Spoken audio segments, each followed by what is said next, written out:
So welcome to my YouTube channel. તો તમારા બધાનો ફરીથી એક વખત મારી યુટ્યુબ ચેનલ પર સ્વાગત કરી રહ્યો છું. અને મારું નામ છે અશરફ પટેલ. હું રહું છું પંચમહાલ હાલોલમાં. અને અત્યારે હું જે જગાએ આવ્યો છું એ જગ્યા એટલી ખૂબસૂરત છે ને, હું તમને બધું લોકેશન બતાવીશ. આ જગ્યા છે અને આ સનસેટ છે. જો તમે બિલકુલ જંગલમાં છે. અમે લોકો અહીં ગાડી આજે વાસી ઉતરા નથી, તો આજે શું કરીએ, તો ઘરવાળાએ કીધું કે આજે પિકનિક કરવા જઈએ છીએ. તો ઘરવાળાઓ સાથે હું આવી ગયો છું એક અલગ જગાઓ પર, જ્યાં આગળ પહાડોના પહાડો છે અને ધુમ્મસોના ધુમ્મસો છે. અને ત્યાં ગાડી અમે લોકો પિકનિક કરવા આવ્યા છે. અને આ એ જગ્યા ખૂબસૂરત જગ્યા છે, જે છે શિવરાજપુર. હાલોલથી 17 કિલોમીટર દૂર છે શિવરાજપુર કરીને એક ગામ છે. ત્યાંથી ખાલી 15 મિનિટનો રસ્તો છે, જે પહાડ ચડવાનો છે. ગાડી બાડી બધું જ જશે. તમારી જોડે 4 વ્હીલર હશે કે બસ હશે કે ગમે તે હશે, આ જગ્યા પર ગાડીઓ આવી જશે. જો તમને લોકોને જાણવું હોય કે આ લોકેશન કયું છે, તો એના માટે હું ફરીથી એક વખત આખો વિડીયો બનાવીશ.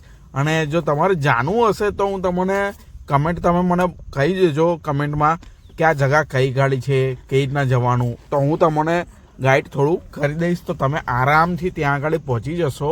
બસ એટલું ધ્યાન રાખવાનું છે, ત્યાં આગળ કશું આગ જેવું હરગાવવાનું નથી, કારણ કે વાઇલ્ડ લાઇફ જેવું છે, જંગલ છે. ત્યાં આગળ તમને જો કદાચ ટ્રાય કરીએ છીએ, જો કદાચ કશું જનાવર જોવાનું મળી જશે તો હું તમને એ બી બતાવીશ. જેમ કે શું કહે છે કે રોઝ છે, બ્લેક રોઝ, પછી જેવા તેવા બીજો એક રોઝ આવે છે, એ બી જોવા કદાચ મળશે. કારણ કે લાસ્ટ ટાઈમ અમે લોકો વરસાદમાં આવ્યા હતા, ત્યાં ગાડી ખાલી અહીં ગાડી આવ્યા હતા, રોકાયા હતા. અને વરસાદમાં તો શું લોકેશન લાગે છે ગાઈસ. ચલો તો નાસ્તો કરી લઈએ પહેલાં, પછી બીજી ચર્ચા કરીએ. તો અત્યારે અમે લોકો ભેલ બનાવી છે અને વોટરમેલન લાવ્યા છે અને એપલ લાવ્યા છે. મજાની લાઈફ છે બિલકુલ. જોઈ શકો છો લોકેશન જબરજસ્ત છે, કેટલી મજા આવશે જો તમે લોકો બી અહીં ગાડી આવશો. બહુ ઓછા લોકોને ખબર છે આ જગાઓ. લોકો રિસોર્ટમાં જાય છે, ગમે ત્યાં જાય છે, આરામથી ટાઈમ સ્પેન્ડ કરે છે. પણ આ એક જગા એવી છે ને જે ગજબની જગા છે ગાઈસ, ગજબની જગા છે આ. તો આ લોકેશન જો સામે જો થઈ રહ્યો છે સનસેટ ગાઈસ. અને હું અહીંયા આનંદ લઈ રહ્યો છું. વિડીયો મોસમ એકદમ ફ્રેશ હવા આવે છે અહીં ગાડી, તમે વાત જ ના પૂછશો ગાઈસ. જો તમારે લોકેશન જાણવું, જોઈ લો સામે પહાડોના પહાડો છે, 1 2 3 અને ધુમ્મસ છે. વાગ્યા છે અત્યારે 5 વાગી ગયા છે સાંજના. ગાડી અમે અહીં ગાડી છે અને રસ્તો છે, બિલકુલ રસ્તો છે. કંઈ ગભરાવા જેવી વસ્તુ છે નહીં, કોઈ એવું કશું છે નહીં કે આટલા બધા સુમસાન એરિયામાં આવ્યા છે, કોઈ બીક જેવું કશું એવું કશું તમને કશું જોવા નહીં મળે. બિલકુલ આવો બિંદાસથી. અને જો બને તો ખુરશીઓ બુરશીઓ લઈને આવજો તો તમને વધારે મજા આવશે ગાઈસ. અને જો સનસેટ થઈ રહ્યો છે, મેં સ્ટીક લાવવાનું ભૂલી ગયો હતો, બાકી હું ટાઈમ લેપ કરી દેતો તો વધારે મજા આવતી સનસેટ થવાની. પણ આપણે સનસેટ થશે ત્યાં સુધી આપણે રોકાઈશું. ઘરવાળાઓ ત્યાં આગળ મોજને આનંદ લઈ રહ્યા છે અને હું આ બાજુ ઠંડી ઠંડી ને ફ્રેશ હવા લઈ રહ્યો છું ગાઈસ. તો મને તો બહુ મજા આવી છે. હું બીજીથી ત્રીજી વાર આવ્યો છું, પણ મને લાગ્યું કે હવે વિડીયો બનાવવા જેવો છે, તો હું વિડીયો બનાવ્યો છે. એક વસ્તુ બતાવું છું તમને લોકોને, જે પાવાગઢથી તકરીબન 20 કિલોમીટર દૂર છે. અને એ નજારો શિવરાજપુરથી થોડીક જ આગળ છે. અને એનો નજારો જુઓ તમે.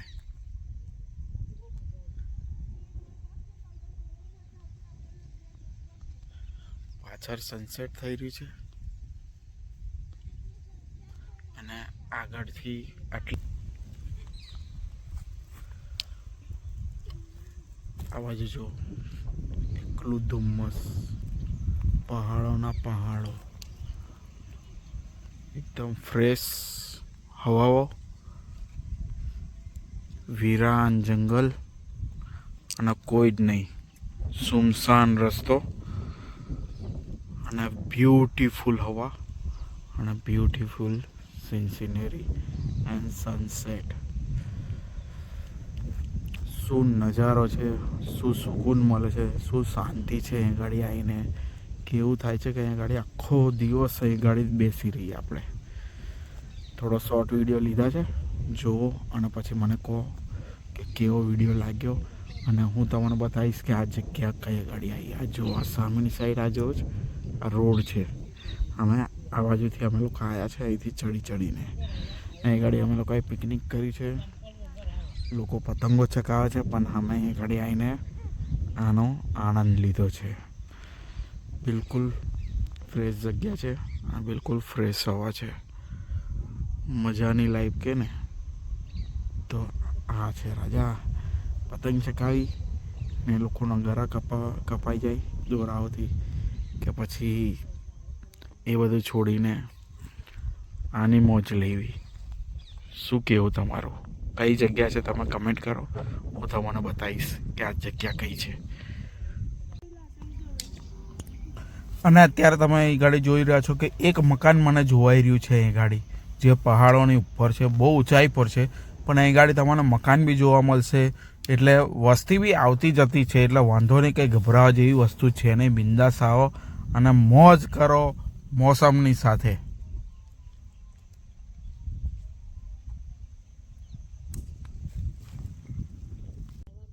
તો હું તમને થોડીક જાણકારી આપી દઉં કે આ એ જગ્યા છે જે શિવરાજપુર આવો તમે તો શિવરાજપુરથી આવવાનું છે તલાવડી રોડ પર.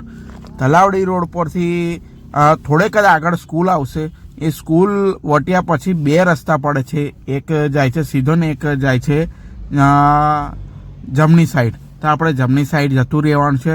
ત્યાં ગાડીથી સીધો જ રોડ આવે છે. પહાડો ચડવાનો સીધો આવશે. જો તમને ખ્યાલ ના આવે તો હું તમને બતાવી દઈશ, ગાઈડલાઈન કરીશ. તમે મને કમેન્ટમાં કહેજો. હું તમને ડ્રોઈંગ બનાવી દઈશ એક રોડનો. મને બિલકુલ દિમાગમાં છે તો તમે ડ્રોઈંગ થ્રુ જતા રહેજો, કાં તો મેપ તમને એવો આપી દઈશું તો મેપથી તમે ત્યાં જતા રહેજો. અને હું લાસ્ટ ટાઈમ જો હવે જઈશ તો હું મેપનું ત્યાં આગળ લોકેશન મૂકી દઈશ ગૂગલમાં, કારણ કે મેં ગૂગલ ગાઈડ બી છું. હું ગૂગલ પર અમુક જગાઓના મૂકું છું, સ્ટોર કરું છું મેપ પર. તો હું આ જગા બી ગૂગલ પર મૂકી દઈશ અને પછી હું તમને શેર કરી દઈશ. વાંધો નહીં આવે. અને તમારે જો જગા નહીં મળે તોય વાંધો નહીં, હું તમને ગાઈડલાઈન આપીશ તો તમે પહોંચી જશો આરામથી અને સુકૂન લેશો. પાણીના બોટલો લઈને જવાનું. બીજું કે ત્યાં ગાડી આપણે જે બી કંઈ ખાઈએ છીએ એ બધું આપણે એક ડસ્ટબિન લઈને જવાનું છે. કચરો એમાં નાખવાનો છે. કારણ કે અહીં ગાડી શું છે કે અત્યારે સૂકી ઘાસો છે. તો આપણે એક ધ્યાન એ બી રાખવાનું છે કે આપણે પાન પડીકી કે કશું ત્યાં ગાડી સળગાવવા જેવી વસ્તુ એ બધું આપણે ત્યાં ગાડી લઈને નથી જવાનું છે. કારણ કે ત્યાં આગળ બિલકુલ સૂકી ઘાસો છે. તો આગ લાગતા વાર નહીં લાગે, કારણ કે વાઇલ્ડ લાઇફ સેચ્યુલિન છે, વાઇલ્ડ લાઇફ છે એરિયો. તો ત્યાં ગાડી શું છે કે આગ લાગી જશે તો પછી આગ બધે ફેલાવતી જશે. એટલે આપણે એટલું ધ્યાન રાખવાનું છે કે ત્યાં ગાડી આપણે સિગરેટો, બીડી છે કે પછી પાન ખાઈને પિચકારીઓ નથી મારવાની. ત્યાં ગાડી બસ તમે એટલું ધ્યાન રાખો કે તમે જે વસ્તુ ખાઈ રહ્યા છો એ વસ્તુને આપણે પાછું ડસ્ટબિનમાં લઈ લેવાનું છે અને નીચે આવીને આપણે નાખી દેવાનું છે. કારણ કે જે જગાએ જઈએ એ જગા આપણે ચોખ્ખી રાખવાની, તાકી બીજા લોકોને બી મજા આવે જોવામાં. હવા આવે છે કે ના પૂછો વાત. અને આ છે શિવરાજપુરથી 8 થી 10 કિલોમીટર દૂર છે. શિવરાજપુરના આજુબાજુવાળા લોકોએ જોયું હશે કદાચ લોકેશન. જે ટુરિસ્ટ લોકો ફરવા માટે આવે છે, વડોદરા, સુરત, અમદાવાદ, ઘણી બધી જગાઓથી ફરવા આવે છે હાલોલથી.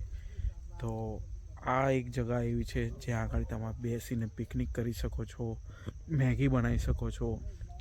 અનફોર્ચ્યુનેટલી કે અમે લોકો મેગી નથી લાવ્યા, પણ અમે ભેલ બનાવી, વોટરમેલન ખાધું, એપલ ખાધું. અને જે એની ઠંડી હવાનો જે મોસમ લીધો છે, અમે જે મજા લીધી છે અનબિલિવેબલ. અને આ જે મોસમ અત્યારે જે મળી રહ્યો છે, ઠંડી હવા અને એટલો મસ્ત મોસમ છે. પ્લીઝ જબરજસ્ત જગા છે આ. તમે જોઈ શકો છો સનસેટ બિલકુલ થઈ ચૂક્યો છે, સનસેટ થઈ ગયો છે, પણ તમે એને મોસમની મજા લો છે. નેક્સ્ટ ટાઈમ અમે અહીં આગળ આવીશું તો ફૂલ વિડીયો બનાવીશું. શિવરાજપુરથી કઈ જગા પરથી કઈ ગાડી આવવાનું, કઈ જગાએ જવાનું, કયા રોડેથી કયા ચોકડીએથી વળવાનું, કયા રસ્તેથી પેલી બાજુ જવાનું, એ બધું હું તમને પ્રોપરલી બતાવીશ. જો તમને આ વિડીયો સારો લાગ્યો તો લાઇક અને સબસ્ક્રાઈબ કરો, અને તમારે આની કંઈ બી જાણકારી જોવો તો કમેન્ટમાં તમે મને કહો તો હું તમને મેસેજ કરીને બતાવીશ. આની જે બી કંઈ લોકેશન છે બધું હું અત્યારે લોકેશન એ ગાડી સેવ કરી લઉં છું. જો તમારા લોકોને લોકેશન જોતું હશે તો હું લોકેશન બી ડિસ્ક્રિપ્શનમાં એડ કરી લઈશ. અને વિડીયો કેવો લાગ્યો મને કમેન્ટ કરીને જરૂર બતાવવાનો છે. મારા સબસ્ક્રાઈબર તમારા લોકોએ વધારવાનો છે, અને એક લાઇક કરીને તો જવાનું જ છે. ઓકે, ચાલો તારે મળીએ. Thank you so much. હા, અત્યારે આ જે રસ્તો છે એ અમે નીચે ઉતરી રહ્યા છે, પણ આ રસ્તામાં આપણે 6 વાગી ગયા છે. જોઈશું કંઈક જોવા જેવું મળશે તો હું તમને બતાવીશ ચોક્કસ જ. અને જે મેં તમને મેગીની વાત કરી છે અહીંયા આગળ આવી બનાવવાની, તો એ આપણે સ્ટવ લાવવાનો, જે ગેસ સ્ટવ આવે છે નાનો, એના અત્યારે મેગી બનાવશો તો ચાલશે, પણ લાકડા બિલકુલ સળગાવવાના નથી. અને જો મેં તમને કીધું હતું ને, જો રસ્તામાં કંઈક જોવા મળશે તો હું તમને બતાવીશ. તો જો ધ્યાનથી જોજો, હું તમને બતાવીશ. જો એ બ્લેક કલરનું છે, હું સ્ટોપ કરું છું 1 મિનિટ, તમને ધ્યાનથી બતાવું છું. જો 2 છે, એક નહીં 2 છે, રોઝ છે બ્લેક કલરના. બતાવું, જો હું તમને એરો બતાવું છું, એ જગ્યા પર તમે ધ્યાનથી જુઓ. એ જોવાયું? હા, બ્લેક છે, બ્લેક કલરનું, જે અત્યારે જોવાઈ ગયું છે. અને રાતના 6:20 થઈ છે. અને જો નીચે ઉતરતા હતા મને રસ્તામાં જોવાયું, તો હું ગાડી ઊભી રાખી છે, અને ગાડી ધ્યાનથી અમે લોકો જોયા છે. શાંતિથી ઘરવાળા બીજા બધા બહાર નીકળીને જોવે છે. આયરી જો તમે બ્લેક કલરનું જોવાય છે. હા, બ્લેક રોઝ છે. તો આ ટાઈમ છે, બિલકુલ છે ટાઈમ. આ ટાઈમે નીકળે છે, સાંજના 6 વાગ્યા પછી નીકળે જ છે અમુક જનાવરો. તો વાઇલ્ડ લાઈફ એકચ્યુઅલી, જેમ કે વાઇલ્ડ લાઈફ આપણે જોઈ લીધું એવું થયું છે કે જો તમારે રિયલ છે, આ કોઈ ફેક વિડીયો નથી, આ રિયલ અમે લોકોએ ઉતાર્યો છે. એ ગાડી જો હમણાં જ જોયા કરે છે. 2 છે, હવે જો એ જવા મળ્યું, એ જાય છે. બગલા બી ત્યાંથી ઉડવા મળ્યા. 2 અમે લોકો આવતા હતા, પણ અમે લોકો બગલાને જોયું એટલે હવે નીકળી જઈએ થઈ. અને પછી જુઓ કે ફરીથી બીજી એક વખત અમે જ્યારે નીચે આવી રહ્યા ત્યાં ગાડી જુઓ છે ને રોઝ. આ વખત બ્લેક નથી, 1 2 3 રોઝ છે. એક નાનું છે, 2 મોટા છે. જો આખી જોડ જ છે એ લોકોની. મેં તમને કીધું હતું ને, જો હમણાં, કારણ કે અમે લાસ્ટ ટાઈમ ચોમાસામાં બી આવ્યા ત્યારે બી અમને જોવા મળ્યું હતું, એટલે અમે આશા રાખી હતી કે જો કદાચ જોવા મળશે તો હું તમારા લોકોને બી બતાવીશ. વિડીયો સારો લાગ્યો તો લાઇક અને સબસ્ક્રાઈબ કરી દેજો.